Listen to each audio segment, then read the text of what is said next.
interview. Are you ready? I am. And you have blue too behind you. Very nice. Yes. Greece. Greece. So, can you tell us a little about yourself and your journey into acting and producing too? Absolutely. So I started off, I want to say about 15, when I was 15, being a celebrity choreographer. And that was like my gift. So I just chose to do dance, and that was like my passion. And then when it came down to what I wanted to do for college, I was kind of like all over the place. I was thinking, oh, maybe I can do hair, maybe I can be a fashion designer. And then I had an opportunity to be in a television commercial, and it was like a local commercial for clothing for like a clothing store. And that's what gave me the passion of being an actor.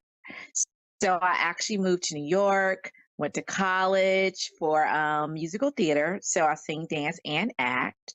And then after I left New York, I went out to LA and actually studied at Lee Strasberg as an actor for film acting only. So, and that's what really gave me my passion. And just, I just started, and I was just like, you know what? I love it. I feel like it makes you be someone else, and this character, and just brings out your energy and who you are as a person. So that was my drive. Wow, amazing journey. Yes. Um, and mm, what first inspired you to pursue a career in the performing arts? I think just pretty much the inspiration Mm. of, being like this creative artist inside of me and just being different. And I think too, when you become an artist, you see things that other people don't see. Mm. And so it just gave me the drive to just go out there and just do something that I love to do.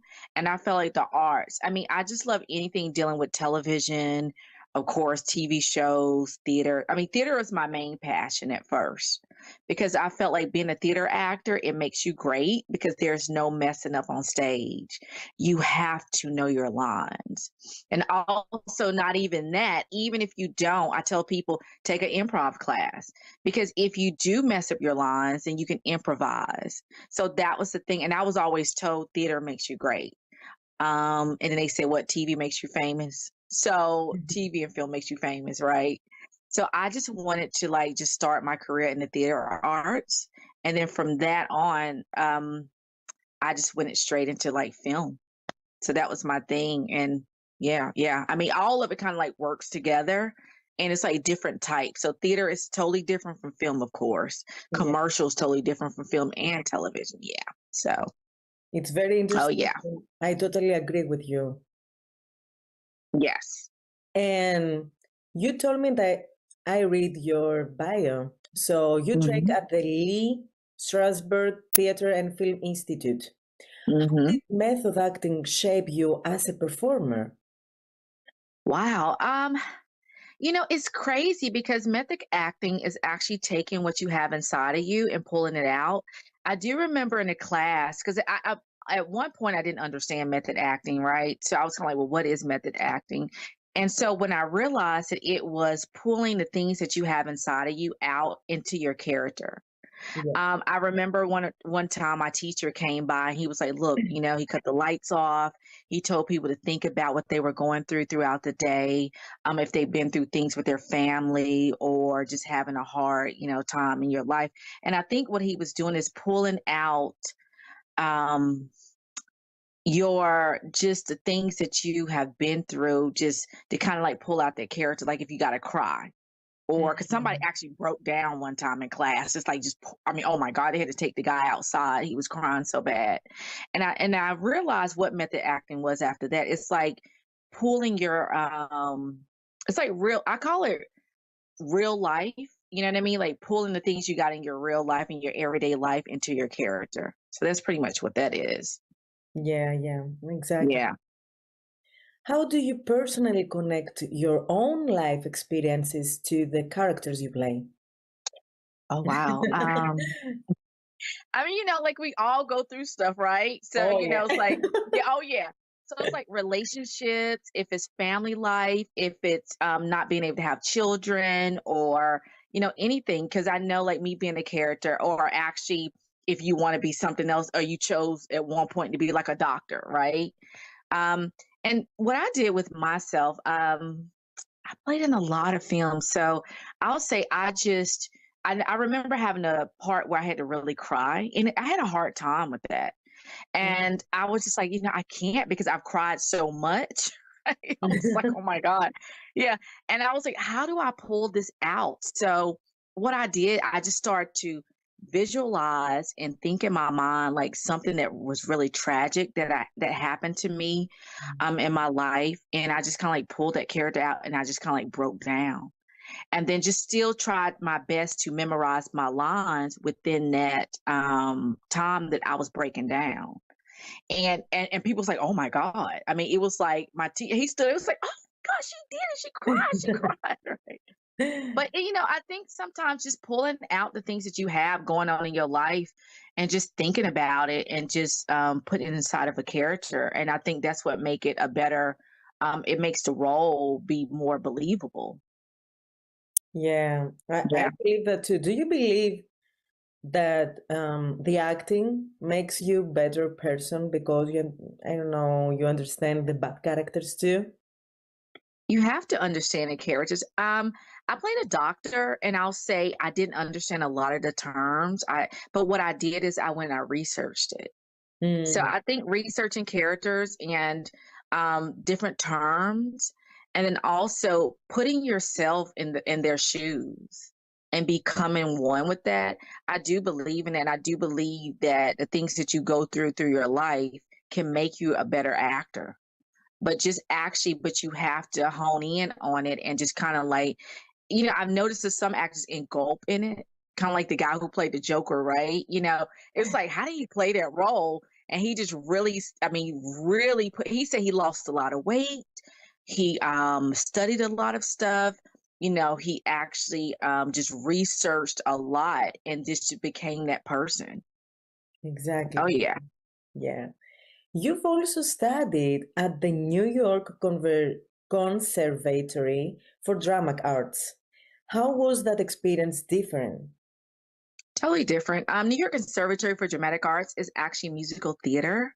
Mm, So musical theater is like theater based, and it's actually singing and dancing, and a lot of Broadway is based on that, because you got to look at the musicals, right? yeah. So when you see musicals are more like sing, dance, and act. So taking jazz, ballet, Mm, tap, modern, lyrical, it actually. But I noticed in a lot of the Broadway shows, it's a lot of jazz and it's a lot of tap. So I think your main thing taking that is just doing jazz and tap. And so it actually helped me. Of course, I wasn't a singer like that, and I was kind of like nervous about singing. And I think it made me a little bit more open to singing, because, of course, I'm not a singer. But like just learning how to at least sight read. mm. They always tell you try to sight read, even if you don't know how to know everything that's in like the notes and all that stuff. At least knowing how to sight read, because when you go in for musical theater, you're going to have a pianist, right? So they're going to say, okay, we want you to sing 16 bars. A lot of musical theater say we need 16 bars. If you don't have a piano, sometimes they'll ask you to bring, well, they call it accompanist too as well, but they will have like you bring in like a tape to Mm. just have like the lyrics on it, and then you have to like do 16 bars of a song, and it could be a song that they actually send you, or something that you have that's dealing with musical theater. Okay, Yeah. very nice and very interesting again. Oh yeah. What skills from voice and movement training do you still use today? Mm, from voice and movement. Yeah. Okay. So I think like with voice and movement, just like if you go into an audition and you still like, I mean, having rhythm is just the main Mm. thing too, right? Because even if you portraying it in a character, you want to have rhythm, you want to have movement, and just speaking with your voice, and speaking, of course, like being not sounding a certain way, because some people sound country, some people sound, and just learning like different dialogue as well too. And honestly, I do a lot of theater. So you have to have that in theater. You have to have voice, you have to have movement. Even if you don't know how to really dance when it comes to like jazz or lyrical or modern or any of that or tap, at least having, because they're going to actually do some type of movement, right? That way, if you're not going to be the lead character in something, you can be an ensemble.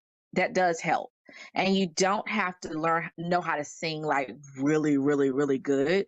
As long as you have a presence and as long as you can carry a note, that does help. So you can be an ensemble and not be the lead, but at least you are you're in the play or the production.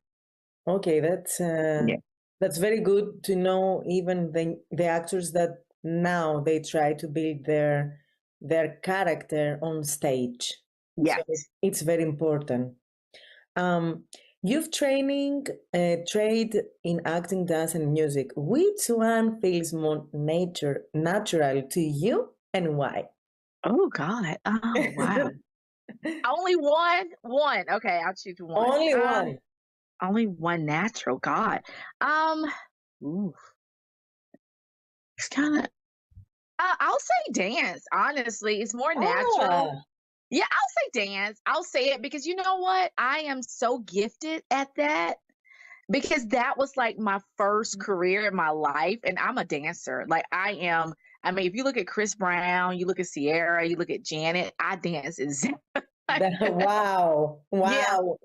I know most people would say acting, right? I mean, because I think too, it's kind of hard saying just one because I think it all kind of coincide with each other. Yeah, But I am naturally gifted as a dancer, and you use that in so many different ways. Because even if you're doing a commercial shoot, right, or a photo shoot, let's just talk about a photo shoot. They're asked you sometimes to like pose. Well, if you're a dancer and you're doing a photo shoot, you can do your hands and you can do this and do that without feeling like looking stiff. mm, And I think movement, and that's going back to what you said about movement, right? That actually helps you when you're doing like commercial work or something because they actually have you move and you different pose and not looking like you're forcing it. So yeah, yeah, say that. yeah. You have right. You have right. Nice. How has your background as a dancer influenced your acting? Kind of like what I said. Like and model too. It actually helps with modeling too. Just dancing actually when you go into like a commercial shoot. So say you do a product and they might say, okay, we want you to have a tennis racket and you're promoting like, I don't know, the brand of the tennis racket, right? Or you have like the sneakers, like Nike or something like that. Actually being able to have that movement because they will ask you to do some type of movement with the racket. So then you don't want it to look forced. And a lot of directors and people on set, like the production team, don't have time to direct you so much.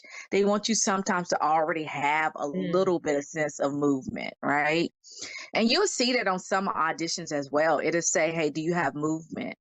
Have you sold a product before? Do you know how to pose properly? So you see that. Yeah, so it helps a lot. yeah, you have right again. What was it like transitioning from dancer to celebrity choreographer?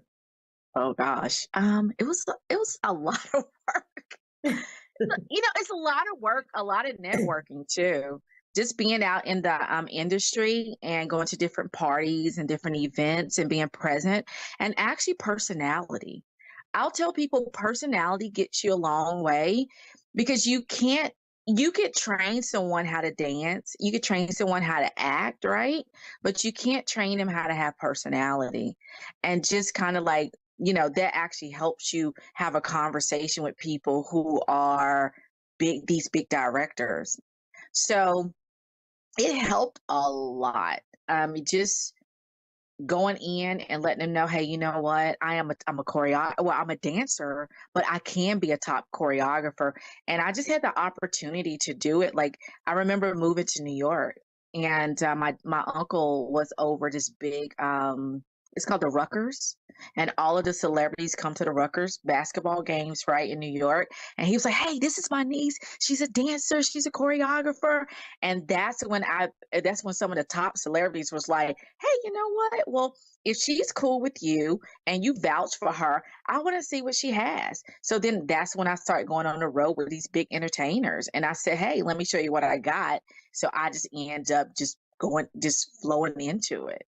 And then personality. Gotta have personality, gotta be Yeah. able to talk to the people. Yeah. And showing that you do care and because they're like, okay, you know what? She's really cool. I want to see what you got. So that's what helped. Yeah, yeah. It's Yeah. important that you said the personality too. You have to be brave too.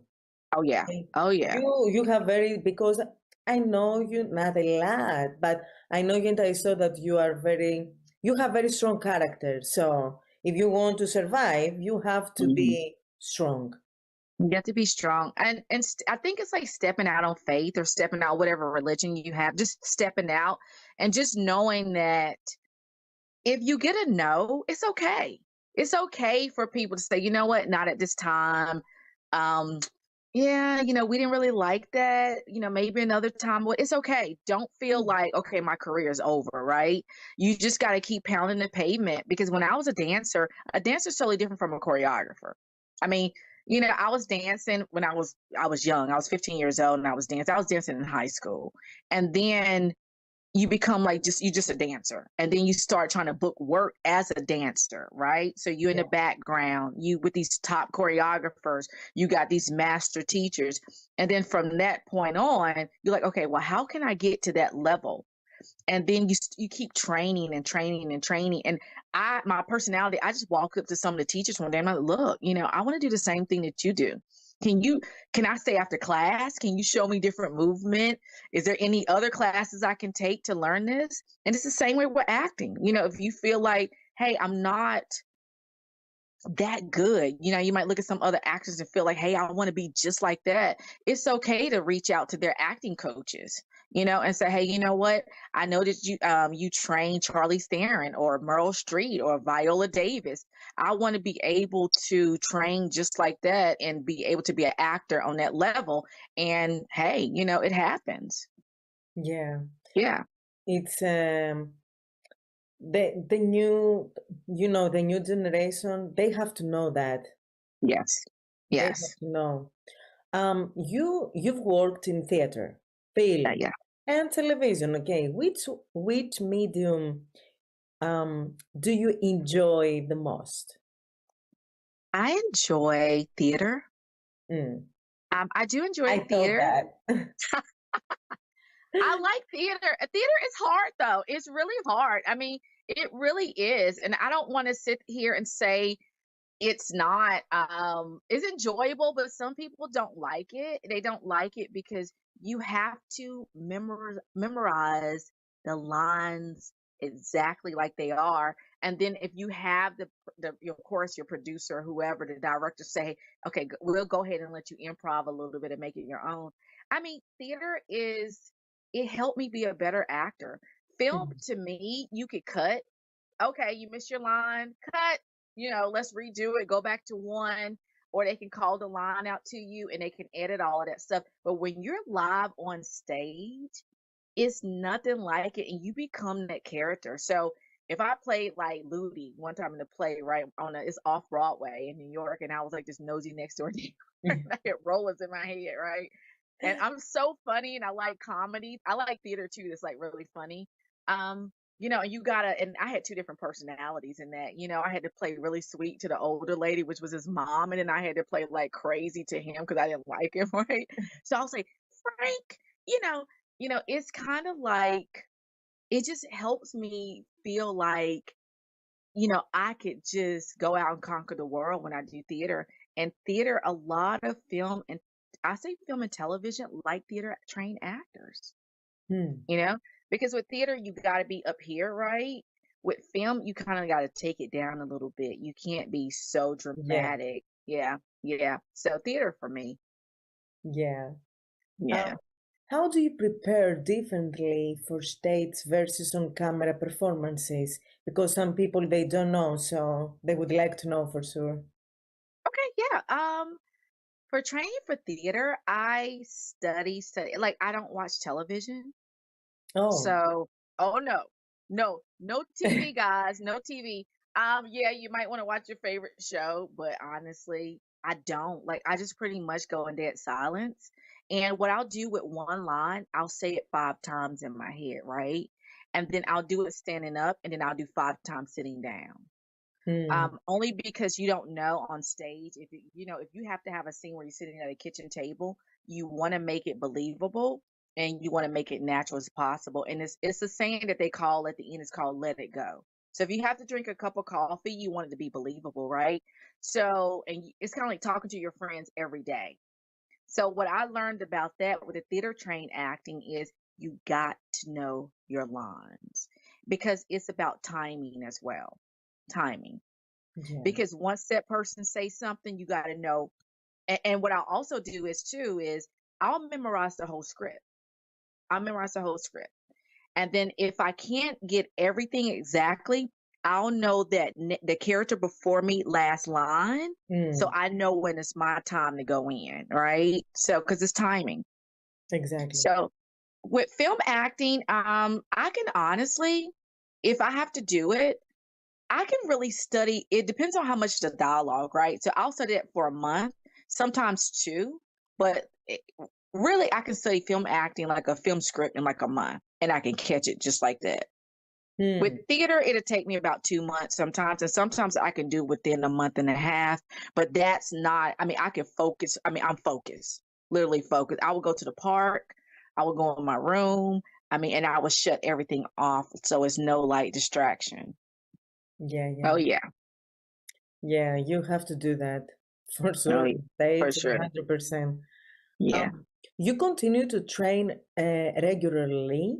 Why is that important to you? Because you always want to be ready. Hmm. I mean, you never know when is your time, and you have to. And honestly, in the industry, a lot of stuff changes. A lot of stuff changes. I mean, you might thought something like last year is totally different from this year. I mean, just not. It's the same. It's totally different, and you have to constantly train. And I always tell people too, it's okay to train with different acting coaches because something might not work for you. You know, Hmm. you have so many, you have anywhere from Strasberg, you have Stanislavski, you have, Meisner. It's different techniques in that. You have Uta Hagen, right? Or some people call Uta Hagen, but it's Uta Hagen. You have Stella Adler. I mean, those are the top tiers. And you got Ivana Chubbuck. And I tell people study, if you're going to study something, constantly study, but also study with the masters because the masters are going to make you great. The Howard Fines, you have to study with those type people because they're going to give you the knowledge that you need to go out there to do it. And it's okay to constantly keep doing it because you want to be ready when it's time and you don't want to have to feel like, oh my God, I haven't done it like in like 2 years. I need to like get myself together because you don't know when something might come about and you might want to audition for it. Yeah. Yeah. Acting, you have to training all the time. What Yes. what advice would you give to young actors trying to enter the industry today? It's a lot. I would say this. If you're going to just know that you have to be ready for rejection. That's the main thing. I mean, you can feel like you have it. And I thought the same thing. Like, case in point, when I moved to New York, they eat, sleep, and breathe the industry. I was like, I thought I was good. I was like, oh, no, I got to make sure that I hone in on my craft. I got to be just as good as them or better. So my advice to you is if you get a no, don't be upset. If you get rejected, don't be upset. Don't take it personal. Don't take it personal. I think that's another thing because a lot of people take things in this industry personal and they're ready to quit immediately. Mhm. Um, you can't because if you audition for something, just be happy that you got an audition. Because there's people who constantly submit, and never really get an audition, right? So if they at least audition you and you don't get the gig, just know that you was good enough to get that audition. You know, and if you feel like you're not getting any auditions, this is another thing. Go back and look at your reel. Go back and look at your headshots. Go back and look, why am I not booking, right? So you might say, look, maybe I need to update my headshots. We have to do that. We have to update our reel. You might not look the same that you looked like last year or the year before last, this year, because we all change, right? So go back and update your stuff. And then also know your market. That's the other thing too. You have to know your market. Are a theatrical? Are you a comedic? Actor? So that's another thing too. Do you think you can do both? Do you think you can do theater? Do you think you can do film and television and commercials? And then also look at the actors that are on those shows. Because if you know you got a star, a lead character and then a co-star for 911, I'm just giving an example. Look at the co-star. Say, okay. Well, she has a certain look to her, or he has a certain look to them, and see if you can portray that character and you can be that same. Because they have a particular look.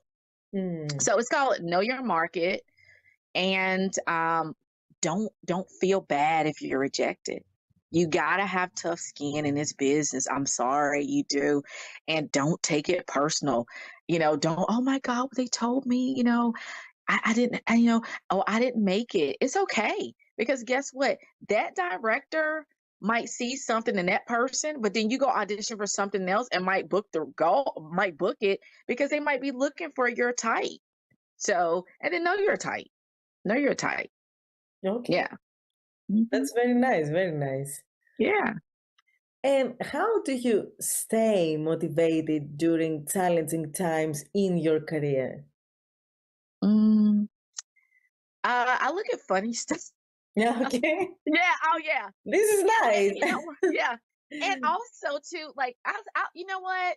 I'm gonna tell you, the world is so crazy right now, and we Oh know that, yeah, Katerina, right? yeah. The world, Katerina, is crazy.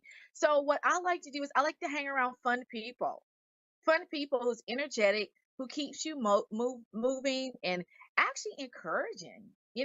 Like Oh, be around people that are very encouraging to you, and you guys say, you know what?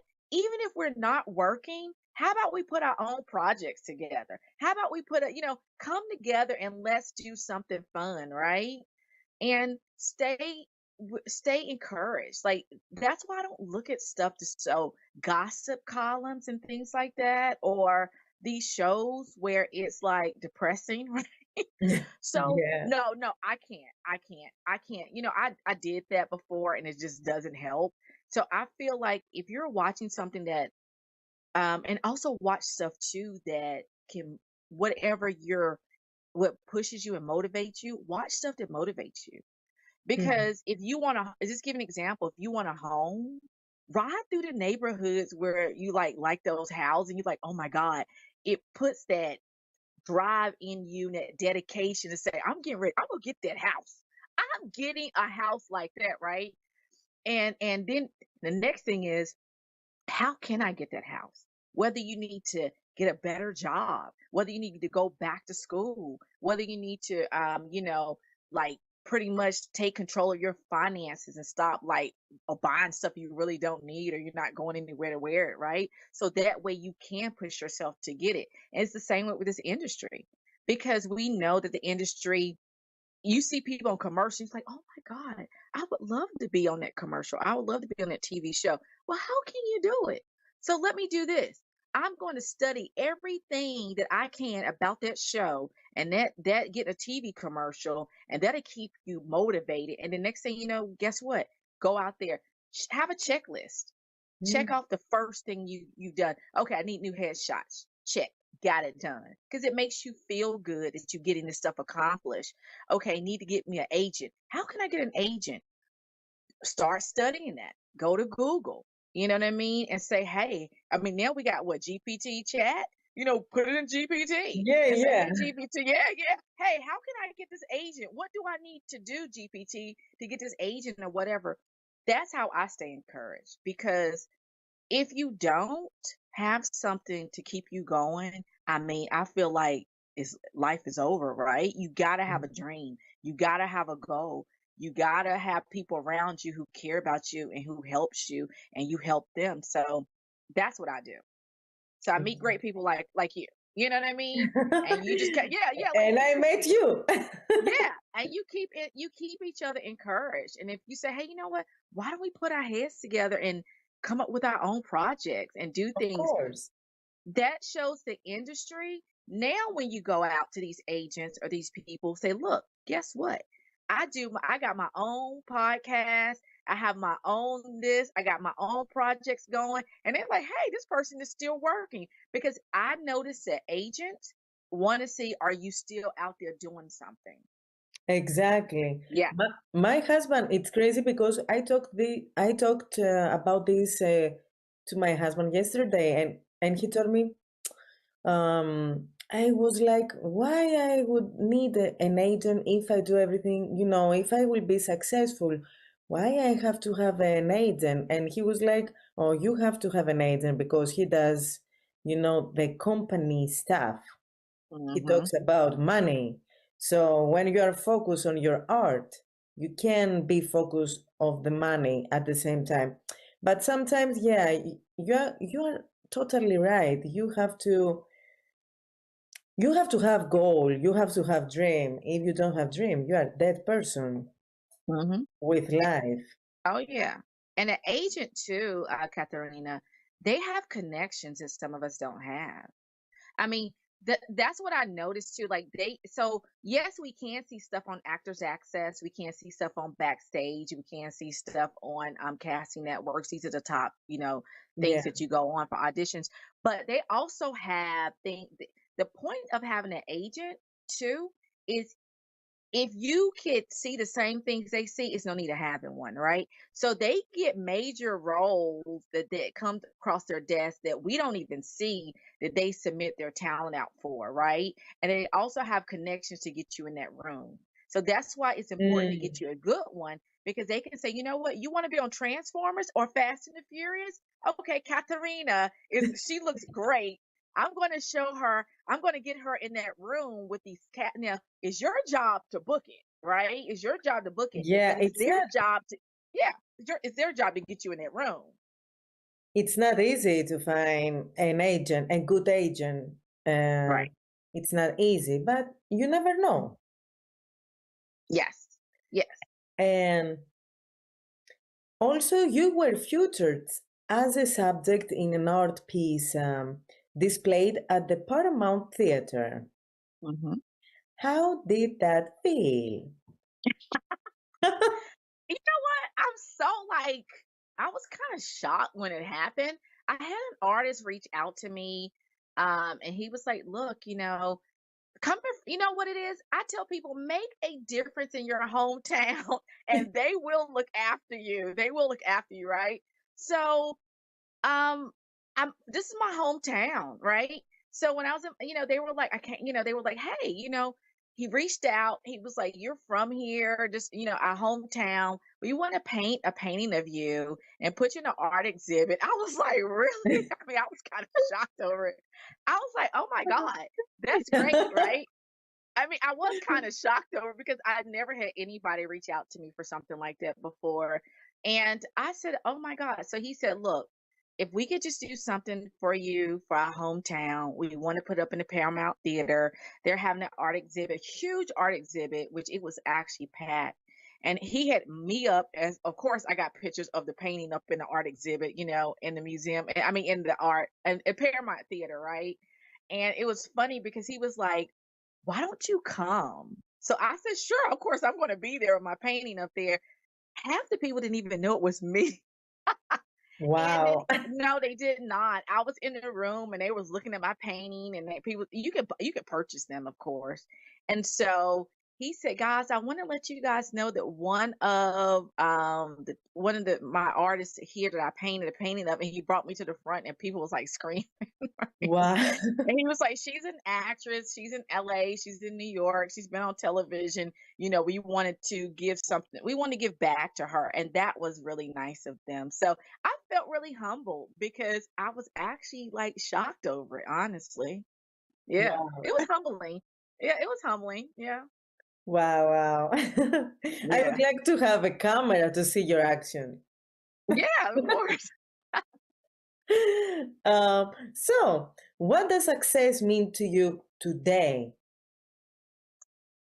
Um, Success for me is feeling like I accomplished something that I wanted to accomplish.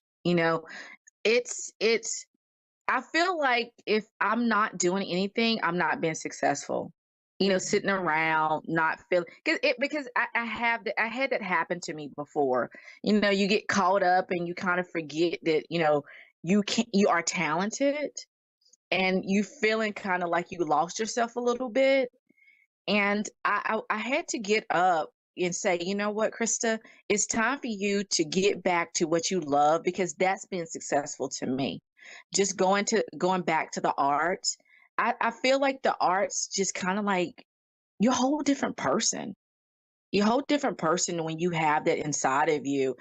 I don't know how it feels just working a 9 to 5 every day, doing the old same thing, and just knowing, I'm only saying it, not dogging people working 9 to 5, but knowing that you're an artist. I'll say Mm, that within being an artist, because whether you paint, whether you are a dancer, whether you are, a sculpture painter or whatever that you do and into the industry, it's being successful to me is doing what you love, something that makes you happy, that you wake up every day and you have a passion for. And that's success for me. I mean, I don't care if somebody want to be a doctor. If you want to be a doctor, you can be successful in that, and you can go higher and higher and higher, right, to get in your own practice. Where mine is, I want to be on back on that. I used to work for Oprah. I was on the On Network for years, oh, and I mean, that was like, wow, never matter. I will say that, but I did work on a show called Are You Normal, which was a show from On Network, and to producers seen a lot, and I felt like that was success for me, and it really was, because you don't know when it's going to happen, but when it happens, just know that it was your time. exactly. So yeah. Exactly. Tell me more about your new projects. What you will do next? Oh yeah. So got a new project. It is a SAG and after project, and I did fight for. I'll say it. I'll say fighting because um, North Carolina does not have a lot going on, right? And this is my hometown, and I wanted actors to have the opportunity to at least have a speaking role to be able to be eligible for SAG and AFTRA. I mean, we know that you have to do 3 films that are SAG after to even get eligible, right? Mm, And my goal was to see if I can get you one role speaking to be eligible. And that was a project that I wanted to put together. I did one before for Atlanta, which is, of course, not my hometown. But when I talked to my talent manager, my agent, I said, you know what? Why not give back to my town? Why not do something for my people that's here, who we know that the arts, the entertainment community, the arts community here or whatever has kind of like dried up a little bit here. And a lot of people cannot go to LA. A lot of people cannot go to New York or shoot in Canada or Atlanta. So I wanted to bring that here. So I brought a project here. It is a Diamond Heist film, and I wanted to do something different because I was kind of like into my Ocean 11 head, right?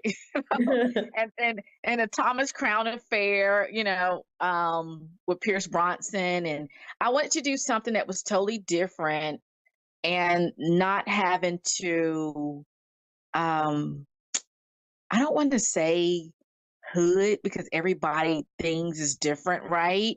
I just didn't want to do anything it just kind of like putting people in a different I want to show them in a different light Okay. because what I noticed in this industry is you can be typecast. Mm. So my goal for this film was allowing my actors to not be typecast. So now they see you as a particular character, right? Now, if you want to go to the soap operas, and now if you want to go to major motion picture films or Fast and Furious or whatever, you're not typecast, and you're not going to get booked for that same role as being a, or this kind of like character that's always doing the same thing. I didn't want my actors to do that, so I wanted them to show their range. So what I did for my film is I typed out sides that were not in my project, in my film, that I wanted to see if they could bring out a dramatic character. Because Mm. if I knew that, I knew then they can go somewhere else other than this. They can do all across the board. So my new project is it's a Diamond Heist film. It's a SAG and AFTRA project, and I'm going to do a sequel to it because it's not over, of course. So when you see the ending part of it, it's like a twist to it, and I wanted people to know there is a second part of it. But I'm also doing a equity production too as well with Broadway productions that you see with some of my old actors back in the days with the Betty Davis, the Audrey Hepburn, the Norma Desmonds, the Joan Crawfords. Wow. And because that's another thing that I wanted my actors to be able, because if you could do those roles, agents will look at you differently. That Yeah. that's wow. Congratulations, first of all. And Thank you. well done that you have power and you think the other actors too. This is very Yes. important that an actor can feel safe with you. This is very Yes. important. And then any actor can do stuff with you that it's good for his or her portfolio. Well done to Yes. you. Yes. That's important to me, Katerina. And sorry if I'm cutting you off, No, but no, no. I want them to be able to not just do one thing. I mean, and I love people. I love my actors, man. Like, and like I said, I was on the news, and even when I had an interview with the news, and I told them, I said, it's hard. I don't want people sleeping in their cars like that and sleeping on sofas, they're struggling to make it and you can barely eat, right? So if I can help in any way I can, to build their portfolio and to build their reels where they're not looked at and they're not typecast to the point where they only can book this. You only can book this right here. You need to be able to go up in this industry. I'm talking about if you want to do Broadway, go for it. You want to be on Cats, you want to be on Wicked, you want to be on Fast and the Furious, you want to be on a franchise film, or TV shows like 911 or Grey's Anatomy, because we know doctor shows last a long time. Being a lawyer, those shows last a long time. I want you to have that opportunity and have that on your reel, so that way you'll be looked at and pictated differently in this industry. Exactly, exactly. Yeah. And thank you. Yeah. Like actors too. Yeah. So now we start our games. Are you ready? Okay. I'm ready. Yes or no? Don't think a lot. Okay. Okay. And let's go. Do you prefer? Oh, you told that, but anyway, no. Do you get nervous before auditions? Yes. Is improvisation harder than scripted acting? Yes. Would you take a role outside your comfort zone? Yes. Do you enjoy musical theater more than straight plays? Yes. Have you ever said yes to a role you later regretted? No. Do you believe talent is more important than training? No. Would you move internationally for a role? Yes. Do you watch your own performances? Yes. Is acting more emotional than technical? Yes. Have you ever worked with someone who you don't like? No. No, No. really? No, I have not. Kelly, I that's have not. amazing. No, I have not. Honestly. Well, I will say this, Katerina, not to get off the subject. I did have a role where I had a kissing scene and I did not want to kiss the person. Okay. Yeah. But it's weird because all the time, especially when you are in a big production, sometimes you have some people that you don't like so much, but of course you will work with them. No, It's I weird. haven't. No, no, just the kissing scene. No, I did not want to do that. And I kind of was like, yeah, So I think it was just a person, and that was the only thing that I was kind of like, oh God. Yeah. Okay, that's wow. This is not you don't listen this very often, so you are like a girl. Yes, yes, yes. So you did very well to the first game. Let's see for the second game. Okay. And you have to repeat what I am saying in Greek. Are you ready? Okay.